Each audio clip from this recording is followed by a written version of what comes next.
കോഴിക്കോട് ഇരിങ്ങല്ലൂരിലെ ശ്രീപദം വീട്ടിലെത്തിയാൽ ആദ്യ കാഴ്ചയിൽ മുറ്റത്ത് കല്യാണപ്പന്തലിട്ടിരിക്കുകയാണെന്ന് തോന്നും. എന്നാൽ അടുത്തുള്ള കാഴ്ചയിൽ അറിയാം അത് പ്രകൃതി ഒരുക്കിയ മനോഹര കാഴ്ചയാണെന്ന്. കടും ചുവപ്പിൽ കുലകുലയായി തൂങ്ങി നിൽക്കുന്ന ഫ്ലെയിം ഓഫ് ഫോറസ്റ്റ് എന്ന തത്തച്ചുണ്ടൻ പൂക്കളാണ് വീട്ടുമുറ്റത്ത് പന്തലിട്ടിരിക്കുന്നത്.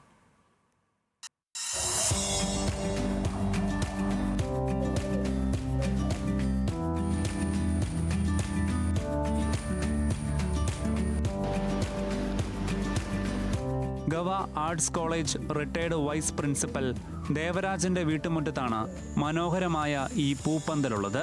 3 വർഷം മുൻപ് വയനാട്ടിലെ നഴ്സറിയിൽ നിന്ന് വാങ്ങിയ തത്തച്ചുണ്ടൻ നാട്ടിലെ കാലാവസ്ഥയിൽ പൂക്കുമോ എന്ന് സംശയമായിരുന്നു.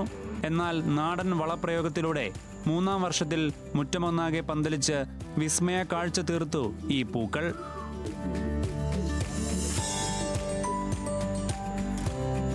ചിലപ്പോൾ ഒരിക്കലും ഞാൻ വയനാട്ടിൽ പോകുമ്പോൾ ഈങ്ങാപ്പുഴ അവിടെ എത്തിപ്പെട്ട നഴ്സറി റൈറ്റ് സൈഡിൽ ഇങ്ങനെ ഈ ഒരു വള്ളി ഇങ്ങനെ പടർത്തി കാണുന്നുണ്ട്. അപ്പം അതിൻ്റെ മുകളിലൊരു ചെറിയൊരു ലൈറ്റ് ചെറിയൊരു പൂവിൻ്റെ ഒരു ചെറിയത് മാത്രം കണ്ടു.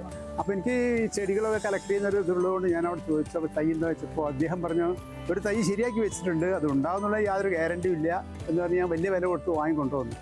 അപ്പോൾ അതിന് എന്താതിൻ്റെ വളങ്ങൾ എന്താണ് എങ്ങനെ പരിപാലിക്കുമെന്നും അറിയില്ല. പക്ഷേ ഞാൻ എൻ്റെതായിട്ടുള്ള എല്ലുപൊടി മറ്റു നാടൻ നമ്മുടെ ജൈവ വളങ്ങളൊക്കെ ഇട്ട് അതിന് പരിപാലിച്ചു. അപ്പം അങ്ങനെ വളർന്ന് 1 കൊല്ലം കൊണ്ട് അത് വളർന്ന് പന്തലിച്ചു. പൂപ്പന്തലിന്റെ മനോഹാരിത ആസ്വദിക്കാനും സെൽഫി എടുക്കാനും നിരവധി ആളുകളാണ് ഇവിടേക്ക് എത്തുന്നത്. കാണാനെത്തുന്നവരിൽ ചിലർ തൈ ചോദിക്കാറുണ്ടെങ്കിലും നിരാശരാക്കി അയക്കാറാണ് പതിവ്. വിൽപ്പനയ്ക്കായി തൈകൾ ഉൽപ്പാദിപ്പിക്കാനുള്ള മുൻ പരീക്ഷണങ്ങളെല്ലാം പരാജയപ്പെട്ടതാണ് ഇതിന് കാരണം. നിലവിൽ ബൊട്ടാണിക്കൽ ഗാർഡനിലെ സുഹൃത്തുക്കളുടെ സഹായത്തോടെ തൈകൾ ഉൽപ്പാദിപ്പിക്കാനുള്ള ശ്രമം തുടരുകയാണ് ദേവരാജൻ. പുരാണങ്ങളിൽ പ്ലാഷ് എന്നറിയപ്പെടുന്ന ഈ പൂക്കൾ ജാർഖണ്ഡിന്റെ സംസ്ഥാന പുഷ്പം കൂടിയാണ്.